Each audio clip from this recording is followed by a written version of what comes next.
بسم اللہ الرحمن الرحیم الحمد للہ رب العالمین والصلاة والسلام علی سید المرسلین وعلی آلہ واصحابہ ومن تبعہم بإحسان الی یوم الدین اما بعد۔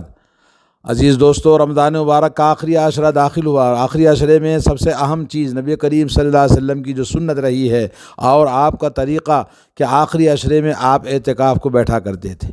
اعتکاف دنیا کے تمام مشاغل سے انسان منقطع ہو جائے۔ صحیح بخاری مسلم کے اندر روایت ہے، حضرت عائشہ رضی اللہ تعالی عنہ فرماتی ہیں ان النبی صلی اللہ علیہ وسلم کان یعتکف فی العشر الاواخر من رمضان حتی توفاہ اللہ تعالی، کہ رسول کریم صلی اللہ علیہ وسلم آخری عشرے میں اعتکاف کو ہمیشہ بیٹھا کرتے تھے اور یہاں تک کہ اللہ رب العالمین نے آپ کو وفات دے دی۔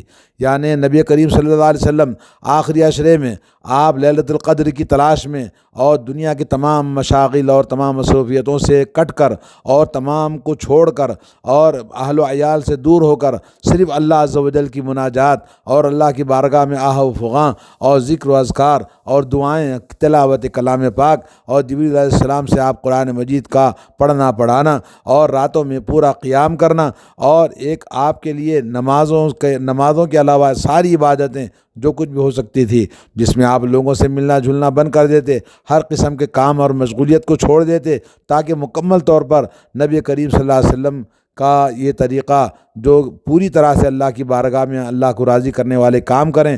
اعتکاف کا معنی ہی حقیقت میں یہ ہے کہ تمام تعلقات سے انسان الگ ہو کر، مخلوقات سے جدا ہو کر صرف اللہ کی عبادت کے لیے اپنے آپ کو فارغ کرے۔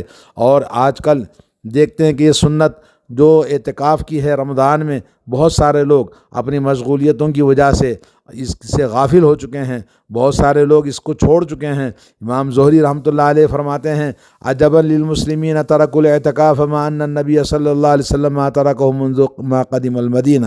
فرماتے ہیں کہ تعجب ہے مسلمانوں کے لیے کہ انہوں نے اعتکاف کو بیٹھنا چھوڑ دیا، کیونکہ نبی کریم صلی اللہ علیہ وسلم جب مدینہ آئے تو مدینہ آنے کے بعد سے لے کر یہاں تک کہ اللہ تعالی عز و جل نے آپ کی روح قبض کر لی، تب تک آپ مسلسل ہر رمضان میں آپ اعتکاف کو بیٹھا کرتے تھے۔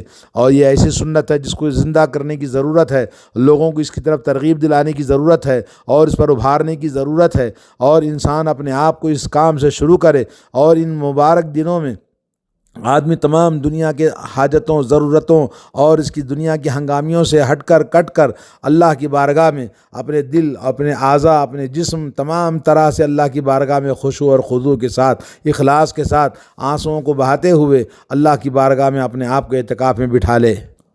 حالت اعتکاف میں آدمی ایسی جگہ، ایسی مسجد میں اعتکاف کرے جہاں لوگوں کے ساتھ اس کے میل جول کم ہو جائیں، لوگوں سے فضول باتیں نہ کریں، بلکہ لوگوں سے کٹ کر اللہ کی بارگاہ میں پوری طرح سے اللہ کی عبادت میں، مناجات میں، دعاؤں میں اور تلاوت کلام پاک میں اور قیام میں، نماز میں اپنے آپ کو لگائے۔ اور یہ ایسا مسنون طریقہ ہے ہر مسلمان کے لیے کہ یہ کبھی بھی اعتکاف کیا جاتا ہے، لیکن اعتکاف میں سب سے افضل اعتکاف ہے رمضان میں بیٹھنا، جیسا کہ اللہ کے نبی صلی اللہ علیہ وسلم کا یہ سنت طریقہ آخری عشرے میں ہمیشہ رہا ہے۔ اور جب 21ویں رات ہو جاتی ہے تو آپ 21 کی رات کو پڑھنے کے بعد آپ یعنی 20 کا دن ختم ہو جائے، 21 کی رات جب ہوتی ہے تو 21 کی رات عبادت کرنے کے بعد اپنے ٹینٹ میں داخل ہو جاتے تھے اور اپنے معتکف میں داخل ہو جاتے تھے، اور مسجد ہی میں آپ کا قیام ہوتا تھا یہاں تک کہ آپ نماز عید کے لیے نکلتے۔ اور اس طرح سے آپ کا مسجد میں اعتکاف کرنا نبی کی سنت ہے، اور معتکف کے لیے جائز ہے کہ اپنے حالت اعتکاف میں اپنی حاجت خاص ضرورت کے لیے وہ باہر نکل سکتا ہے، یا ہے کہ کسی کھانے کی ضرورت ہو یا دوا کی ضرورت ہو، تو اگر انسان بیمار ہو جائے تو وہ اس ضرورت کے لیے باہر نکل سکتا ہے۔ اور اللہ کے نبی صلی اللہ علیہ وسلم کے بارے میں حضرت عائشہ فرماتی ہیں کہ رسول اللہ صلی اللہ علیہ وسلم یدخل علی راسہ وهو معتکف فی المسجد، رسول اللہ صلی اللہ علیہ وسلم اپنا سر میری طرف آگے بڑھاتے مسجد میں، آپ اعتکاف میں ہوتے تھے، وانا فی حجرتی فارجلہ، میں آپ کا سر میں کنگھی کر دیتی، میں اپنے کمرے میں ہوتی تھی۔ ایک اور روایت میں ہے فاغسلہ وکان لا يدخل البیت الا لحاجت الانسان اذا کان معتکفا، کہتی ہیں کہ میں اللہ کے نبی صلی اللہ علیہ وسلم کا سر دھو دیتی تھی جب وہ آپ کو ضرورت ہوتی، اور میں اپنے کمرے میں ہوتی اور گھر میں آپ بالکل نہیں آتے سوائے اپنی انسانی کوئی خاص ضرورت ہو۔ اور یہ اس کی اصل صحیح بخاری، صحیح مسلم، مسند احمد، ابن ابی شیبہ میں مروی ہے۔ اور رسول اللہ صلی اللہ علیہ وسلم نے جو حدیث بتاتی ہے کہ اعتکاف کرنے والے کے لیے جائز ہے کہ خیمہ اپنی مسجد کے آخری حصے میں ایک اپنا کمرہ جیسا کوئی ٹینٹ لگا لے اور اس میں اعتکاف میں بیٹھے اور اسی میں اپنا بستر لگائے، جیسا کہ حضرت عائشہ رضی اللہ تعالیٰ عنہ رسول اللہ صلی اللہ علیہ وسلم کے لیے ٹینٹ لگوایا کرتی تھی جب آپ اعتکاف کو بیٹھتے۔ ظاہر بات ہے یہ اللہ کے نبی صلی اللہ علیہ وسلم کے حکم سے ہوتا تھا، صحیح مسلم کی حدیث ہے۔ تو یہ حدیث ہمیں بتاتی ہے کہ لوگ اپنے خیمے میں اعتکاف کو بیٹھتے تھے 21 کے رات گزارنے کے بعد 22 کی دن صبح کے بعد سے لے کر آخری عید تک۔ اور نبی کریم صلی اللہ علیہ وسلم کے بارے میں حضرت صفیہ رضی اللہ تعالیٰ عنہ سے مروی ہے، کہتی ہیں کہ کان نبی صلی اللہ علیہ وسلم معتکفاً، نبی کریم صلی اللہ علیہ وسلم مسجد میں اعتکاف میں بیٹھے ہوئے تھے۔ میں آپ کے پاس آئی، کسی ضرورت کام سے ضروری بات کرنے کے لیے، زیارت کے لیے آئی، رات کا وقت تھا، میں نے آپ سے بات چیت کی، پھر میں کھڑی ہوئی، ثم قمت لانقلب ای انصرف الی بیتی، پھر میں واپس جانے کے لیے کھڑی ہوئی تو فقام النبی صلی اللہ علیہ وسلم معی، پھر رسول اللہ صلی اللہ علیہ وسلم بھی مجھے رخصت کرنے کے لیے باہر آئے۔ اور ضروری بات کرنی ہے تو عورت اپنی بیوی کو بات کرنے کے لیے کوئی حرج نہیں ہے اور اس کے پاس جا کے بات کر سکتے ہیں، جیسا کہ یہ حدیث میں ہے۔ اسی حدیث میں یہ بھی ہے کہ رسول اللہ صلی اللہ علیہ وسلم اپنی بیوی حضرت صفیہ کو جب رخصت کرنے کے لیے آئے تو دیکھا کہ دور سے 2 آدمیوں نے آپ کو دیکھ لیا اور تیزی کے ساتھ نکل گئے، تو نبی علیہ الصلوۃ والسلام نے ان کو کہا الا رسلکما، تم دونوں رک جاؤ اور میرے پاس آؤ۔ پھر اللہ کے نبی نے ان کو بلایا اور بلا کر یہ کہا کہ دیکھو یہ میری بیوی صفیہ ہے۔ تو انہوں نے کہا یا رسول اللہ کیسی بات آپ کر رہے ہیں، یہ ہم آپ کے بارے میں کیا سوچ سکتے ہیں؟ تو اللہ کے نبی نے فرمایا کہ انسان کے جسم میں خون جیسے دوڑتا ہے ویسے ہی شیطان دوڑتا ہے، کہیں تمہارے دل میں رات کے اندر کوئی بھی عورت کو دیکھ کر آپ وسوسے شیطانی نہ آ جائیں۔ اس لیے اللہ کے نبی نے اپنی صفائی پیش کیا۔ سبحان اللہ، کیا اللہ کے رسول صلی اللہ علیہ وسلم کو جاننے والے صحابہ اتنے زیادہ کوئی شک کر سکتا ہے کہ نبی علیہ الصلوۃ والسلام کو ان کو صفائی دینی پڑی؟ لا حول ولا قوت الا باللہ۔ آج ہمارے پاس کتنی ہی مرد ایسے ہیں جو عورتوں سے تنہائیوں میں ملتے ہیں اور بہت سارے شکوک و شبہات لوگوں کے درمیان پیدا کرتے ہیں، اور یہ حضرت صفیہ کی حدیث صحیح بخاری صحیح مسلم کے اندر آئی ہے۔ اور ایک سوال یہ ہے کہ کوئی آدمی اعتکاف کو بیٹھا تو حالت اعتکاف میں کون کون سے کام کر سکتا ہے اور کون کون سے کام اسے نہیں کرنا چاہیے قرآن و حدیث کی روشنی میں؟ تو آئیے اس سلسلے میں جواب یہ ہے کہ لغوی طور پر اعتکاف کا معنی ہے روک لینا اور بند رکھنا، اور شرعی اصطلاح میں معتکف ہونے کا مطلب یہ ہے کہ آدمی عبادت کے لیے رمضان مبارک کے آخری 10 دن عبادت میں گزارے اور اپنے شب و روز کو ذکر الہی اور قرآن کی تلاوت اور قیام کے لیے مختص کر دے۔ اور ان دنوں میں آدمی کے لیے اس انداز سے جو انسان اعتکاف کرے گا اس کے لیے فضیلت حدیث میں بائیں الفاظ بیان ہوئی ہے۔ جو انسان اللہ کی رضا جوئی کے لیے صرف 1 دن کا بھی اعتکاف کرتا ہے، اللہ اس کے اور جہنم کے درمیان 3 خندقوں کو حائل کر دیں گے، اور ایک خندق کی مسافت ایک خندق سے دوسرے خندق 2 خندقوں کے بیچ میں جو فاصلہ ہوگا مشرق سے مغرب تک ہوگا۔ یہ امام طبرانی کی حسن درجے کی حدیث ہے۔ معتکف مندرجہ ذیل کام بحالت اعتکاف میں کر سکتا ہے۔ حوائج ضروریہ کے لیے مسجد سے باہر نکل سکتا ہے۔ اس سے مراد یہ کہ اگر مسجد میں قضائے حاجت کا انتظام نہیں ہو تو باہر جا سکتا ہے، یا کھانے کی وغیرہ کی بندوبست نہیں ہے یا گھر سے لانے والا کوئی نہیں ہے تو کھانے کے لیے گھر جا سکتا ہے، جیسا کہ اوپر حضرت عائشہ کی حدیث بیان ہو چکی ہے۔ اور نمبر 2، غسل کرنا بھی جائز ہے، خواہ وہ فرض ہو یا نظافت و صفائی کے لیے حصول کے لیے آدمی باہر جائے یا مسجد کے باہر غسل کرے۔ اور نمبر 3، سر میں کنگھی کرنا اور ناخن کاٹنا بھی جائز ہے۔ نمبر 4 یہ ہے آرام کے لیے مسجد میں چارپائی کا بچھانا بھی مباح ہے، یعنی بستر لگانا۔ نمبر 5، بوقت ضرورت معتکف سے بات بھی کی جا سکتی ہے اور معتکف سے ملاقات کرنے بھی کوئی حرج نہیں ہے، جیسا کہ رسول اللہ صلی اللہ علیہ وسلم اپنے ازواج مطہرات سے گفتگو فرماتے اور انہیں مشورہ دیتے تھے۔